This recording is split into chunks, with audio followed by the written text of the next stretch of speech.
नमस्ते सर जी, ये both machine ready हो चुके हैं। ये बेंच ड्रिल 13 mm वाला है।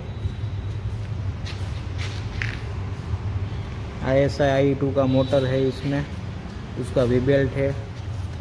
ये वाई से 100 mm 100 mm का LT कंट्रोल स्विच है।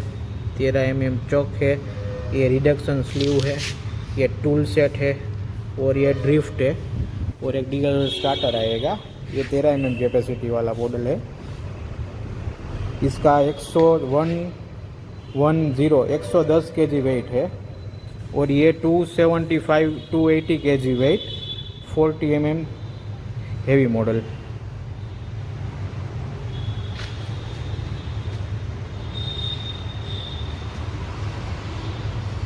इसमें भी ये 150 mm vice, switch, chuck, reduction sleeve, tool set और ड्रिफ्ट की down plate, heavy square plate, bench drill, pillar drill.